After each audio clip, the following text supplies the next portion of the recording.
Hi, I'm Tammy Lipovsky, I'm Emily Lipovsky. and we're here to tell Emily's story. So, I'd like to start by saying that when Emily was a little girl, she was probably the best athlete in her family. My husband and I are both teachers. She has an older brother and an older sister. Her sister is 5 years older than she is, and her brother is 2 years older than her. Uh, they're athletes. Every time there was a snowstorm, every time it was the weekend, every time my husband was a coach, so every time he went to the gym to coach the other kids, my kids went with him. And so you could probably call Emily a gym rat, and my other kids as well. And as far as her older sister, she was a professional athlete. She won a Division II All-American pitcher when she was a senior in college, and then went on to play professional softball, and where she became the MVP and the Amateur Player of the Year. And of course, COVID struck. Her brother, he played all the sports just like the other kids, and he went on to play football at Northwood. They basically played their whole life, every sport, as soon as they could start playing it. Now, Emily, she was an exception because she had an older brother and sister. She was playing when she was a lot younger. She started playing t-ball on her brother's team when she was 3. They could start playing when they were 4. And Emily started when she was 3. He would healing in the gym during her sister's basketball practice, and she dribbled the basketball between her legs, around her legs, everywhere. She would dribble as fast as she could healy. She was amazing. She was a point guard when she started playing, and she started playing basketball when she was 10. She played volleyball. She started when she was in 5th grade. She was an amazing athlete. She knew the game very well, and she definitely was heading in the same track as her brother and sister. And then she caught mono. And now you can hear Emily's story. So I got mono in 7th grade from a drinking fountain in my school. I was out for 3 months. Around 3 months, I couldn't run when I came back to basketball after I recovered from a swollen spleen.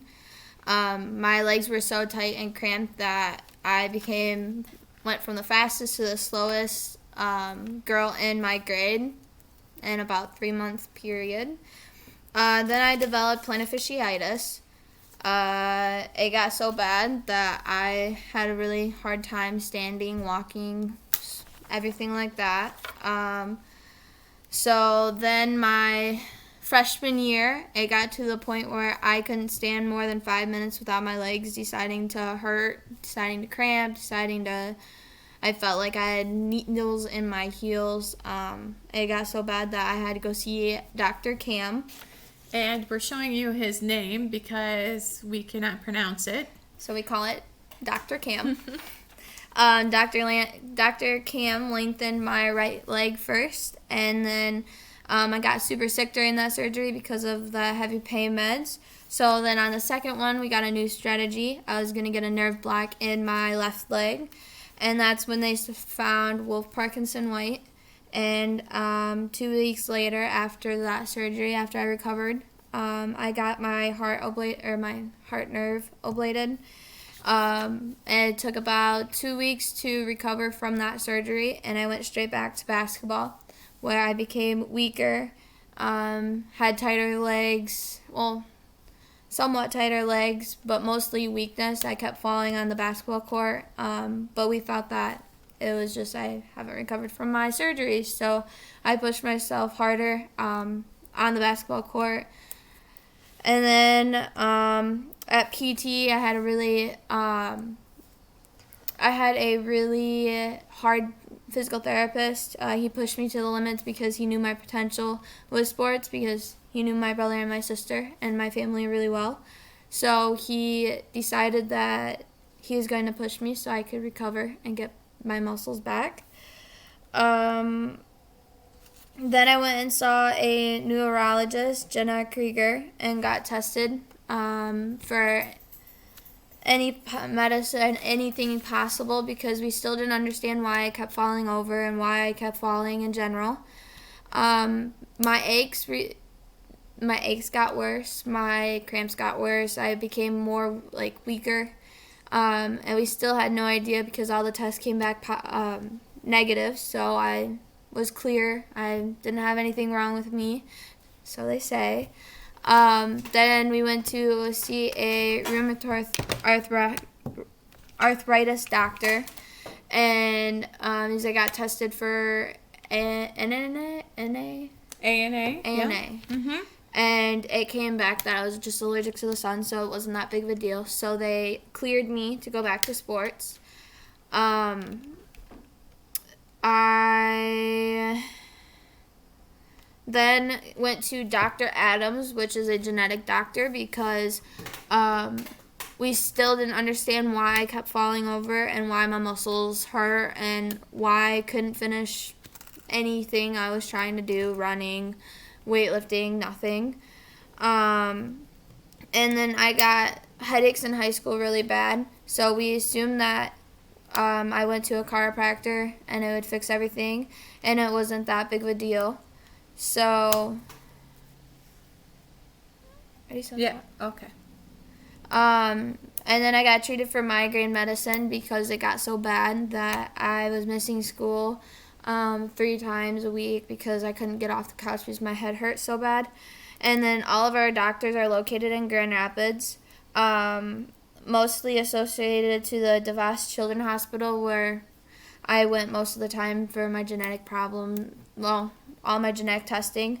I got a puppy, my therapy dog. She knew when things were going to go bad and how to help me, and would let my parents know when I was going to have an episode with my legs or with my head.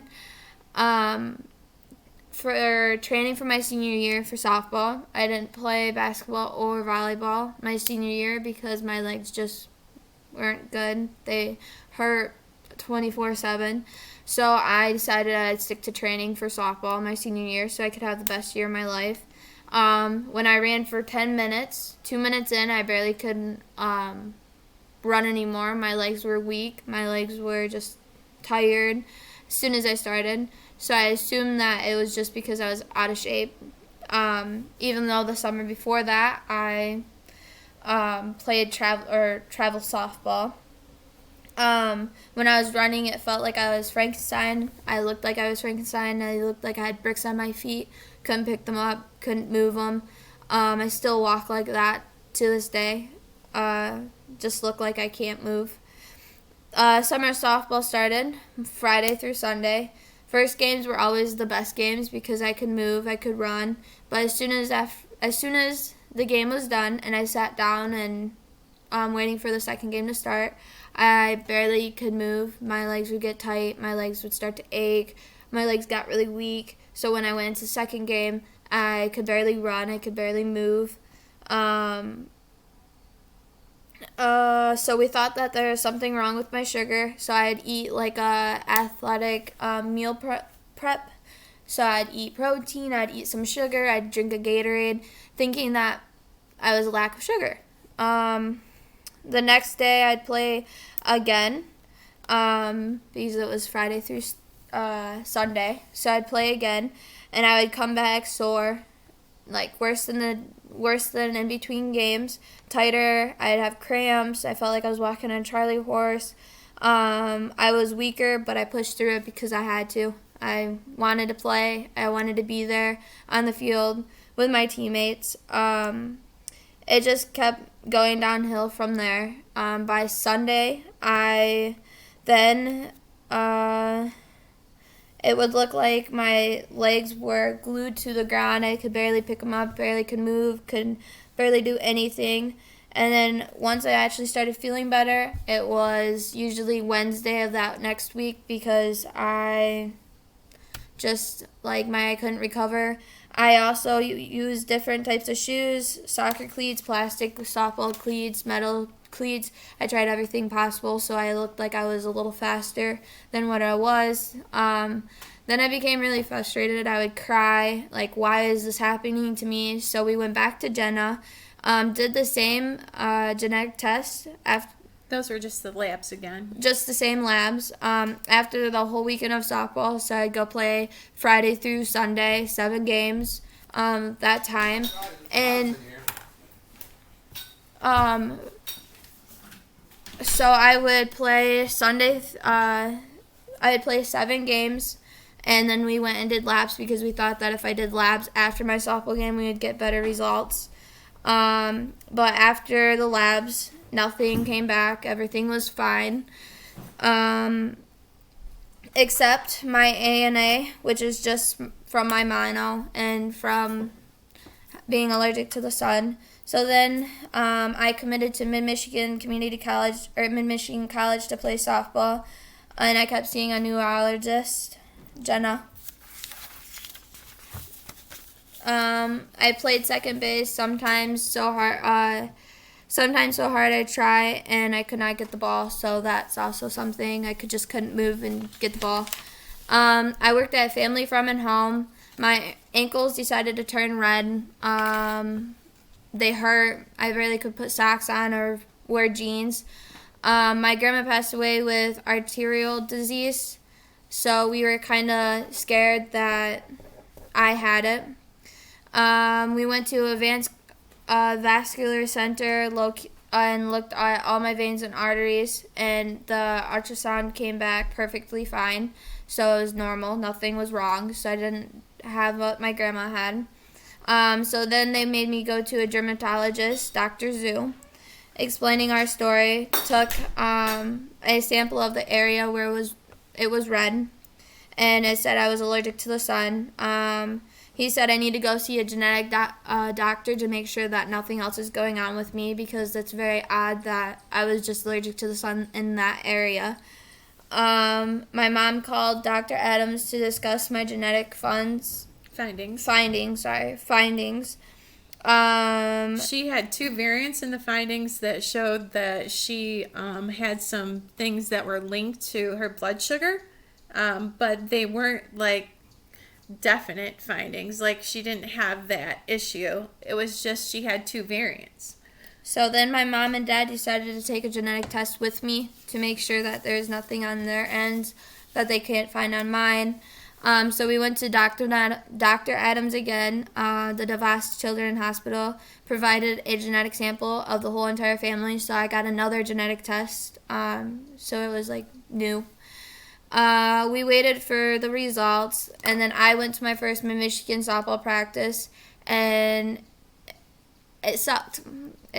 I started practice. I ran a down and back, and I was already tired. I conditioned all summer for it, ran up and down my driveway for 30 minutes every single day, morning and night. Went to that first practice, and I barely could move. I was so tired. The next morning, I woke up, and I barely could get out of bed. Went to a softball camp for my softball team, for little kids, actually, so I wasn't even doing anything. I was just standing, and I looked like I couldn't walk. I couldn't move. I had to help these little kids train, and I couldn't help them because I couldn't do anything. I couldn't move. I couldn't walk. I could barely even stand. So that's when I knew I had a problem, but we didn't get our test results back yet. So when it came back, I had SORD. It was just a few weeks past when the SORD researchers had submitted it. So before my genetic test, they submitted it a few weeks before that. So that's how they knew, in a medical research journal, So we went back to Dr. Adams to learn what we could do in the finding. There was no medicine got available, got linked to the researchers who weren't really developed medicine yet, so they haven't even decided what to do about that. They predicted that I wouldn't get medicine until after I graduated college, so 5 years from when I got diagnosed last year, and I was super upset. I had a choice with my legs. Either I play softball and never walk again because my muscles, or I could give up my dream since I was 4 and be able to walk. So I picked the be able to walk so I could coach my kids and be able to do my career that I wanted to. Right. Let me start now. No, it's fine. Okay. And then plus college softball, there was no recovery time, so I would go to practice, go straight to games the next day, and I would keep doing that for a whole year, and then I'd have to go play travel softball to keep myself active and keep myself in the game, so there was no recovery time for my legs. So that's the reason why they said that I would never walk again if I decided to play. And then before my legs were manageable, then when I got diagnosed with it, my legs became cramping, aching, so I sometimes couldn't walk. So I went to college, moved out of my house, wanted a new start. My legs got worse. I started becoming weak, sore, aching, tired. I was at the hospital usually 4 times a week. Like it was really bad. Muscles would cramp. I'd have Charlie horses, and not just in one spot. It was from my hips to my toes. And all over your legs at the same time. All over my legs. It was my legs and my arms. Occasionally my arms. It wasn't really my arms. It was mostly my legs. Dr. Krieger again got me some migraine medicine because at the time I was getting migraines and I'd go back and forth between migraines and leg cramps and migraines and leg cramps. And then the stress of my legs hurting became my migraines as well. That is baclofen and gabapentin, and I'm still on that. She started to believe that I had been in pain for so long that my brain was used to it, so she sent me to a pain management doctor who changed my medicine, which then made me worse, and I went straight to the emergency as soon as I started that new medicine. We went back to Dr. Krieger and gave labs again, and it shows ANA related to lupus, but not lupus connective tissue disorder. Sent to a rheumatoid doctor. Yeah. Took 3 months to get in. Then I went back to Dr. Cam from my sophomore year of high school. My plantar fasciitis got so bad that I barely could work. I could barely move because it hurt so bad. Got shots in my foot to make sure that I didn't need surgery. The shots made it worse, so I had to get surgery. Went to have the surgery, but I got COVID with no symptoms for some reason. Waited another 2 weeks for my surgery. Went back to the surgery. Went to physical therapy where they understood they didn't really understand my genetic problem, but they knew that they can't push me. So, and I wasn't trying to be an athlete anymore, so the recovery was different. Then my mom got a call about the trial. And then rheumatoid arthritis cleared me, and then I was just allergic to the sun again, so it wasn't like a big deal. And then Stop for 1 second. We want to say that the reason why she had to go see Dr. Cam again is because the first time when he did her leg surgery, he did it conservatively so that she could still play sports. And when we went back after those few years, that's when they decided that they had to do the leg surgery for real, like what they would do for any patient that came to see him. So that's the reason why she had the leg surgery done like that twice. And then the trial began. My work seemed supportive, but they too decided I couldn't be as bad as what it was. We cried tears of happiness knowing that I would get medicine one day and hopefully it would work. because 5 years seemed like a trip around the sun and back. It was just like the same day, wake up in pain, go to bed in pain, and I would do that every single day since 7th grade. I ached, cramped, anything you can imagine. My head would hurt. My head hurts all the time. I actually have a headache right now. I had no energy, so I could sleep all day, and then I'd go sleep another 8 hours, wake up the next day, and I'd still be tired. No energy at all. But I had to go to school and work because I needed a job for money, and I needed an education. So every day seemed just like a really bad nightmare, pretty much to me. I'm hoping for the future. I want to live pain-free as much as possible, obviously. I want to make sure that if my kids do get this, or say they have, because they'll get half, for genetics, they'll still get it, just not as bad as me, that they will still be able to go live their dreams and be able to play sports like I got it taken away from. And I want to have energy. I miss it. Not being tired.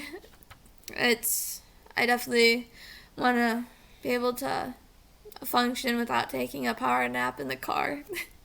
Because I do that a lot. I want to have a family. Most people still get scared even though I tell them that there's medicine out there. Well, hopefully there will be medicine out there. So if I didn't get the medicine and we were still clueless, I doubt anyone would want me to start a family with me. I want to ride my bike in Mackinac Island because right now I can't do that. I tried that this summer and it just didn't go well.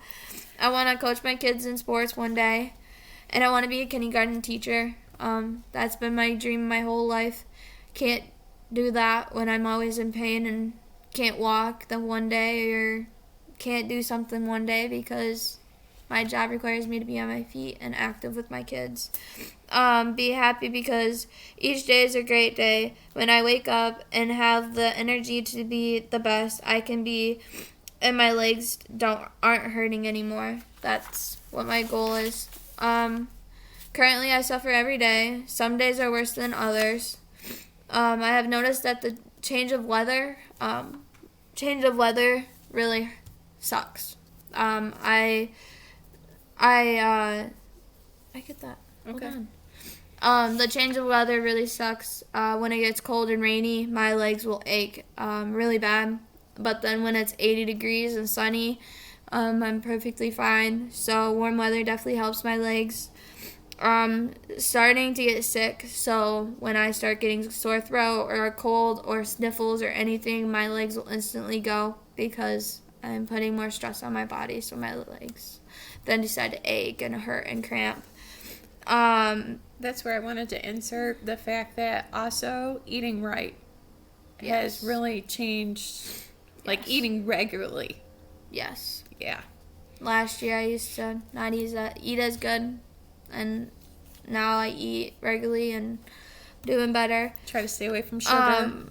I haven't had a really bad migraine because I've been treating it with gabapentin and then my legs with baclofen.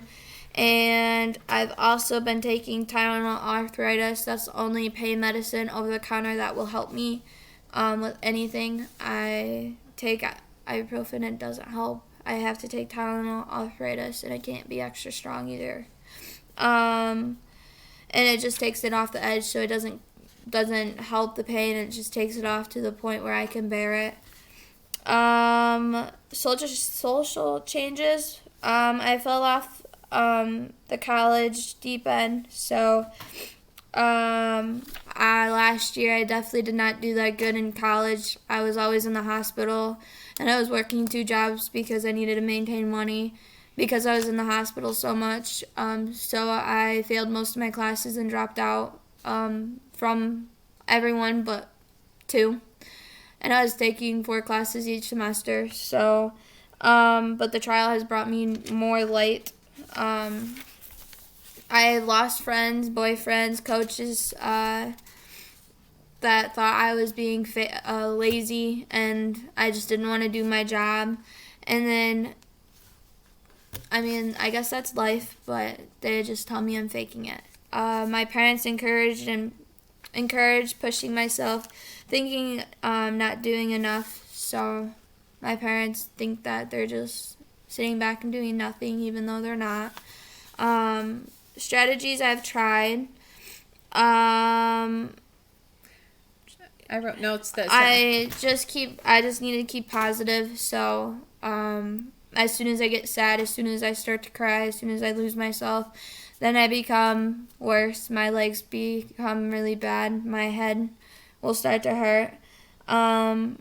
I think that right there meant that we tried a lot of things, and that as we tried those things, we'd check them off the list. Like we'd try power balls, we'd try new cleats, we'd try going to this doctor, we'd try going to that doctor. So that's what I meant by putting on strategies. If there wasn't a SORD trial treatment, my pain management, I would be on stronger medicine. I don't want to be on stronger medicine. I want to just have medicine that will work and help me. And I definitely would not be able to work because this gabapentin already makes me super tired. And my husband would be afraid because I'd have so much pain every day. How is he going to help me? How will he help me? And how will he have kids with me one day if I'm always in so much pain because he thinks that his kids are going to have what I have? I wouldn't be able to drive. I wouldn't be able to go to college. And I definitely would not be able to become a teacher if I don't get the medicine that I need, because the heavy pain medicine will make me tired. It will make me forget. It will make me all sorts of stuff that I don't want to have lost, I guess. I have learned this from another patient who also has SORD. She was on baclofen for 5 years. Gabapentin. Yeah, gabapentin for 5 years. She said she lost her short-term memory. And I can see why she says that, because I do forget a lot. I forget names. I forget anything you can think of. I forget half the time. I just thought it was I have a bad memory, but that kind of is something.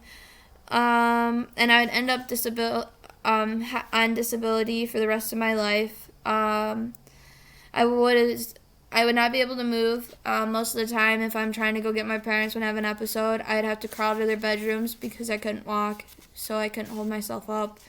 I pray that every day I get a treatment for SORD and will be available and affordable, so I can just live my life and enjoy it and not suffer anymore. Just like everyone else. She just wants to be just like everyone else. I want to be a teenager. Yeah. And a kindergarten teacher. Thank you for your time. Bye.